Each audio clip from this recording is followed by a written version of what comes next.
That's it. Good afternoon, everybody. Today is the last day that I have possession of Green Lightning. The owner's coming down, picking them up, and taking them a few states away right off the bat. So this thing is perfect, ready to go. And like I said, this is the last day I have them. So we're gonna do a walk around. I'm gonna explain everything I've done to this truck. This truck is ready for a 1,000-mile expedition, 1,500-mile expedition, no problem. It has every amenity you can think of. Let's get into it. Well, I've been spending all my money on weed and pills, trying to write a song that'll pay the bills, but it ain't came yet. So if you guys remember, when I first bought Green Lightning, this is what it looked like.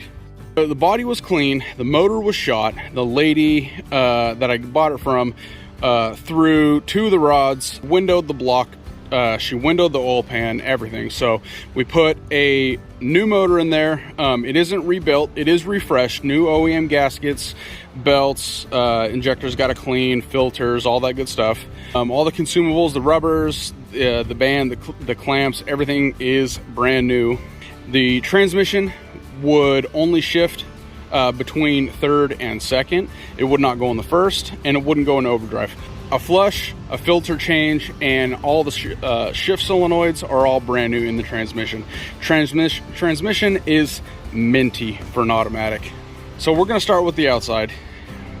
First thing you notice is an ARB bumper with a Smittybilt 9,500 pound winch with a steel cable. The owner is gonna swap that out for a synthetic line down the road. It has a 3-inch lift on it, Bilstein 5100s all the way around. It has Old Man Emu springs in the rear, an SAO original adjustable panhard bar to keep the rear axle centered. You do need one of those. And yes, it is raining. And to those of you that think I work out of a shop or I have a shop, you're looking at it. This is my shop right there. That's my shop. That's all I got. So for those of you that think you need a shop to work out of or customize, make anything cool, you do not. I've been doing it in the dirt and in the gravel ever since I can remember. I've never actually had a garage, so I'm kind of used to it. So of course, you know, I had to put the trail gear sliders. The Hilux, I believe this is a 106 series snorkel, have the filter element in the head. Everything is waterproofed, rib nutted into the A-pillar. Nice thing, I like to throw my little touches on it. These are actually Toyota hardware in the gold zinc, of course. Big stickler on that. I like throwing my little touches on it here and there. An SAO original roof rack, the aluminum and steel, a full light kit. These lights go all the way around, all low profile. I'll show you what I use to control those. It's pretty slick, pretty low profile. An SAO original back bumper, tire carrier, kitchen, do all. I'm pretty proud of this thing. I'm really happy the way it came out. It has, of course, the shovel, the axe mount, the high lift, the full size spare with a 15-degree angle, just so it doesn't smack you when you unbolt it out in the bush, because most likely the front end is going to be up or the truck's going to be off center or whatever. But everything went together excellent on here. Nice hinge, extremely smooth. We have air and hot water, a nice brace, a bumper if you will, swing stop, nice side plates, side guards, the dual jerry can holder, lockable latch. Now, one thing I try and take away from all my previous builds is my personal tire carrier I have on the Muley. It jangles around a little bit. It makes sounds, makes noises, squeaks, whatever. So I really paid attention to this. The only thing that moves that I really can't do anything is this. I can put a nut and bolt there, but it's not like you can squeeze that cast to not jangle around. But license plate relocator, this is actually pretty slick. It's all wired up into the tail light. Has a receiver, trailer lights. This is how it opens. I'll show you this first. So you just undo the wing nut, and you can put a hole here for a padlock. The magnet, so you can just leave it while you're messing with your jerry cans, your water cans, whatever. It snugs them up quite nice. I mean, you have everything on this thing. It's really nice. Latch, lockable, so you hit that, pull up.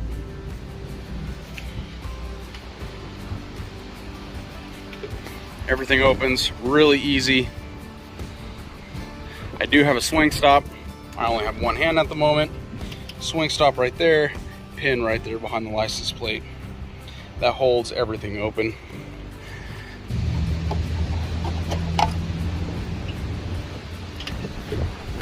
Swing stop holds everything open quite nicely. A nice table, again, with the snugging wing nut there. You have to pardon the wind. Picked the perfect day to do this, actually. Nice aluminum table. Perfect size for a Coleman double burner. Only needs this hinge right here. It is extremely sturdy. And that is at a 5-degree angle, just to kind of keep everything, if it does slide into the back of this. So nothing, because I've had a stove fall off, and while it was still going, propane everywhere. It's kind of a dangerous situation. So that's the reasoning behind that. Snugs up. Of course, rubber insulators, all that good stuff. And this is a SAO original. I built this. I built the back bumper, set up the 1-inch recovery points, shackle points. And I know some people are gonna ask the design about the lock, right? Or the latch for the swing out. So this thing, yeah, it's a swing out, right? Yep.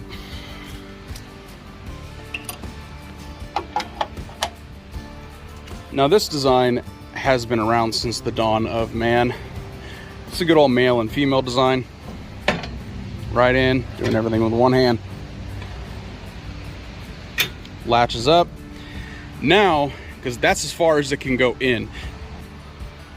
So this actually becomes a part of the back bumper. Slides right in there, latches up, locks, real nice.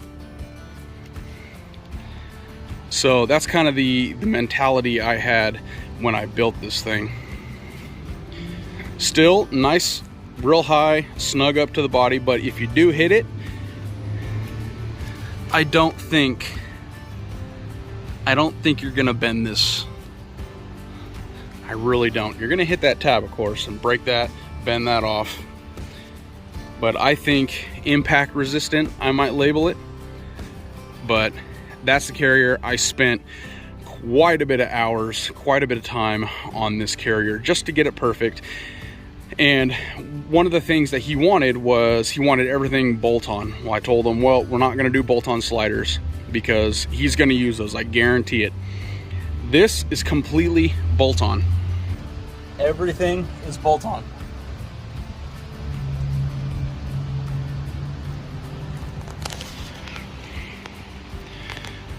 So if he bends anything, wants to sell it, gets tired of it, he can just simply unbolt it. I do recommend taking the swing out off the bumper because this thing, it probably weighs, with the tire, probably close to 200, 250 with everything. But it's definitely nice, a nice addition. Definitely pretty proud of that. Kind of jealous. I kind of want to cut mine off and redo it just like this one. But as far as the suspension goes, Falcon Wild Peak MTs. These are 33 by 12.5 15s. Wanted to stay with the 15s. When I got it, and he told me that he wants an expedition rig, I said, I got you. So all the IFS wanted to get everything replaced for them. So the idlers, upper and lower ball joints, tie rods, everything has been replaced. It does have, this is an automatic, and the trans cooler is the size of my cell phone. It really doesn't do anything. And it has factory gears. I believe this has either 430s or 456s. I'll have to run the number on the door plate, but it does have a 1 inch by 12 by 12 trans cooler right behind the skid plate there. So if you have an automatic, I do recommend a trans cooler, even in stock form. You can go up a mild hill, for those of you in California, the Altamont or Highway 50 up the hill, or Highway 80 up towards Donner. In stock form, the automatic trans temp light most likely will come on. And because you got stuff in the back, truck's heavy, you know, it probably will come on. But anyway, let's show you the motor after a nice startup.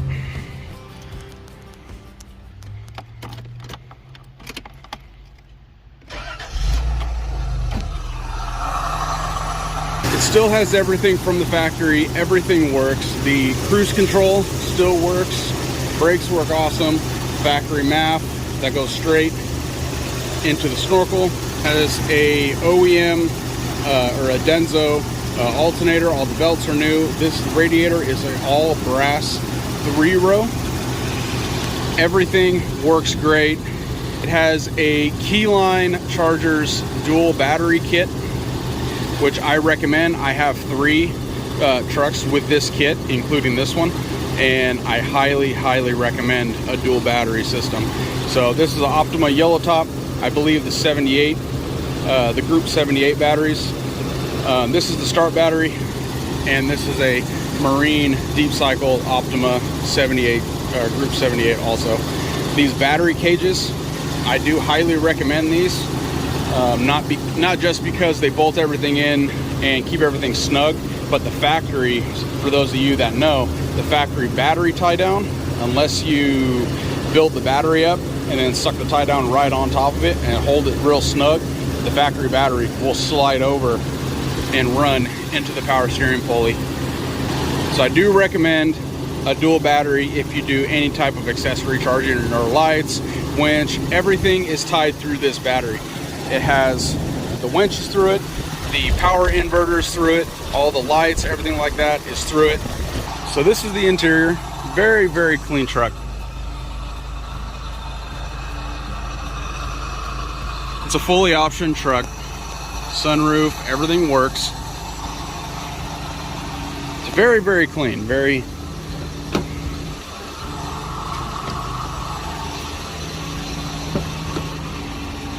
Very clean truck.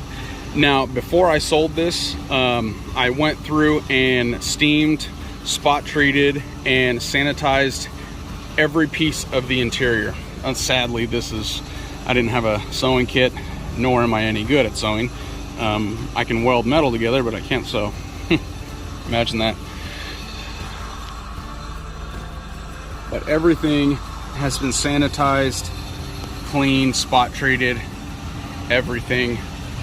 Interior is, I mean, it's just a little dusty because it's been sitting here, but everything is nice. Listen to that. Look at this. This never happens. Never happens. Normally this dries up, pulls out, cracks. Mine is like cracked from here to here. I mean, it's pretty bad. Everything works. Mirrors.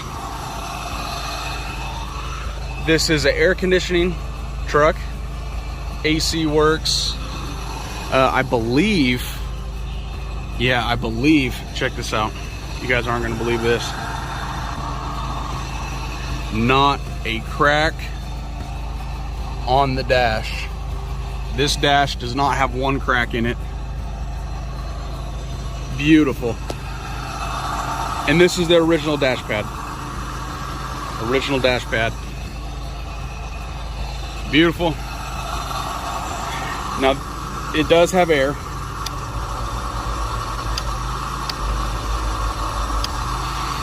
Now, if you were to look inside this truck and you didn't see these, you would not tell that this truck has all the things that it does in it. Oh, another thing, check out this armrest. Look at that. Still intact, still intact. Has the clip. Look at that. You don't see that anymore at all. Jealous, jealous. But all the stuff that it has in this truck, this is all you see. This is all you have. So you have the light bar, rack,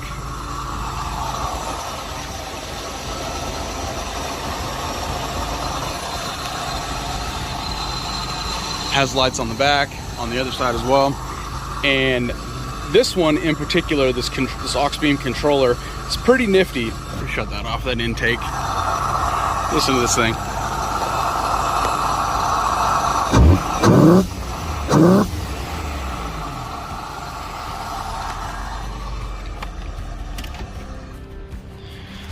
Anyway, this in particular, this aux beam controller is actually pretty sweet.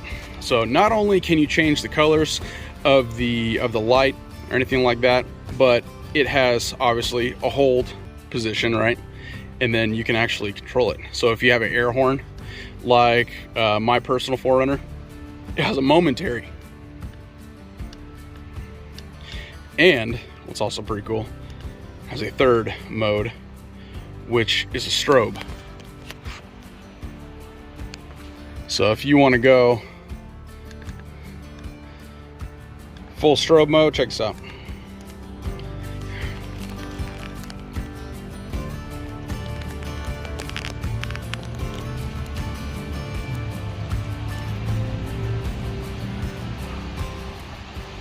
So that's pretty slick. And if you want just normal buttons, switch everything back. There you go. So that's pretty cool. And not only that, this is actually Bluetooth. So you download an app, you're sleeping, whatever, you hear a bump in the night, hop on your phone, get on the app, and you can hit your floods or your side lights, whatever. You're up in El Dorado Forest, you know, we got a few bears up there, you know, you'll get a little sideways with them trail sodas, you leave out the cooler, you hear some unwanted visitors, whether they're 5 pounds or 350 pounds, if you know what I mean. There you go. You can do all that via Bluetooth in the back, you know, or wherever you're camping, in tent, whatever. But so that's pretty cool. Let's show you the back here.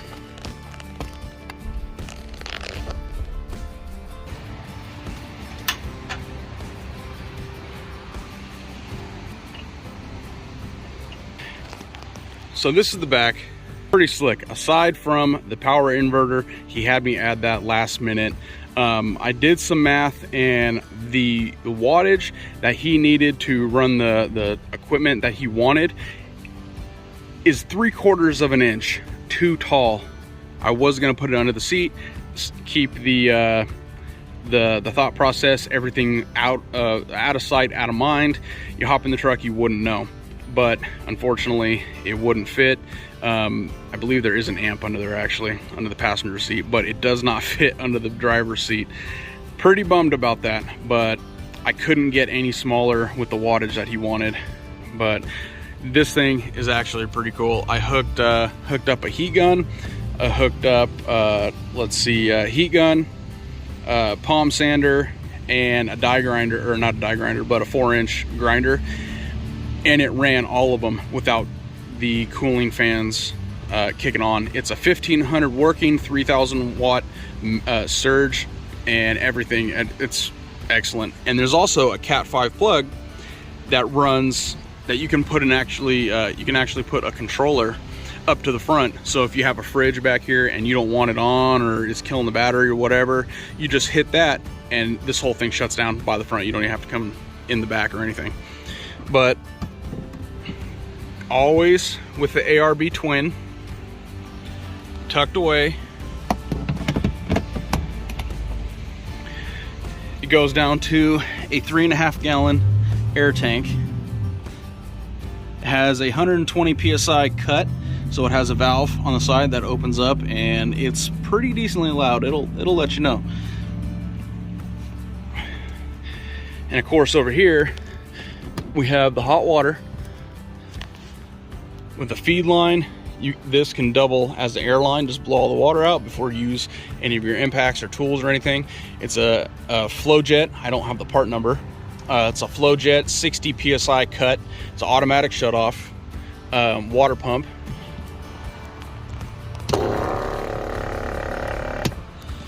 And this is unlimited capacity. You're only limited by the tank you're drawing off of. If you have a 6-gallon water tank, 6 gallons, you can shower two people, clean up dishes, whatever. A multiple use shower head type deal. It has jet, mist, shower, minimal, drizzle. Yeah, it has multiple settings and everything, like I said, tucks away nice and clean. Gonna give him the factory airbox. That's all his. Bunch of accessories, caps, stuff like that. Another thing on that aux beam controller, you hook everything up through, there's a box right there. There's a box right there with a 60 amp breaker going off of the Optima Blue Top, the accessory battery. That inverter that he has back there, it is going to put a toll on this, depending if he runs, you know, a fridge, freezer, an electric blanket. It is going to put a toll on this. I am going to recommend at least 100 watt solar panel with a good charge controller, preferably Renogy. I have a Renogy kit for my batteries in my Connex box. I have one for my deep cycle to run my winch and all my accessories, lights on my trailer. But I am going to recommend that. Other than that, this thing is pretty well set up. Just got an alignment yesterday.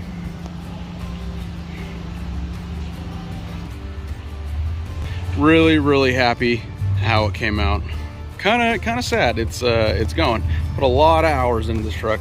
Another thing I forgot to mention are the manual locking hubs. These are Aisin. They're off of a they're refurbished off of 86 4Runner. They're 27 spline. They pretty much bolt right up.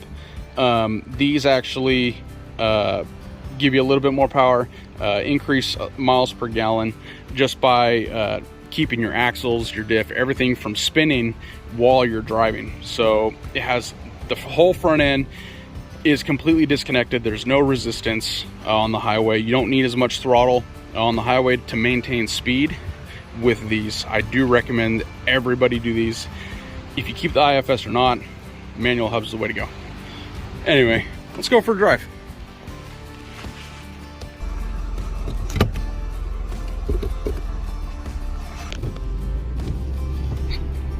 Truck is so smooth.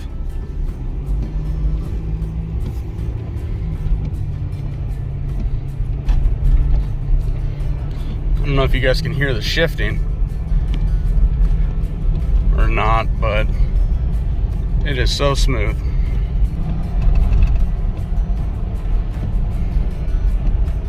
Truck drives absolutely beautifully. Quiet in the cab. Like I said, I'm pretty jealous, but I know that the owner is excited and that he gave me the opportunity to build this thing for him. This is the second most extensive build that Standard American has done.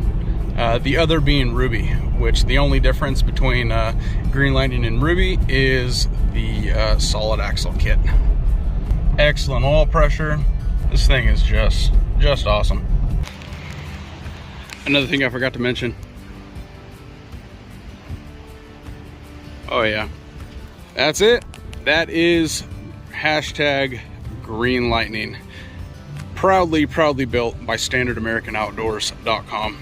If you guys have any more questions about the build or anything else pertaining to the truck, pertaining to my product line, anything like that, go down in the comments, let me know, or go to standardamericanOutdoors.com.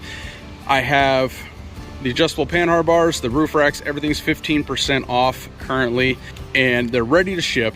I do have a hat line of nice, very nice hats. Just got those in, pretty proud. I do have the white and black, gray and black, green and gray, the orange and gray, and a couple other ones that escape me right now. But everything's on the website, standardamericanOutdoors.com. I would greatly appreciate it if you don't follow me on Instagram, Standard American, or Instagram.com/Standard American Outdoors. I post daily content. I have YouTube. I have a in-depth web-based channel, kind of like a TV channel, that you can go on the forum and talk with me, and I'll address some of your concerns, comments. If you're having a problem with your truck, I help you out with that. It's a little bit more personal. It is the price of a Starbucks coffee every month, but that does get you a little bit of personal service, and I can help you out with whatever. If you're doing a solid axle, you're having problems with the motor, whatever. It's a little bit more in-depth than the YouTube, stuff like that, because I don't really post to YouTube. You are supporting me and helping me and allowing me to build trucks like these, to keep products on the market for the second gen 4Runners. Not a lot of people are doing that right now, but they are popular. I love them personally. I've had mine for a little over, I believe, 11 years, but mine's solid axle V8. I love that thing, and I love building trucks like these. The next build is actually Ruby, and that's going to be a monster. Aside from the V8, it's going to surpass my personal 4Runner, the Muley.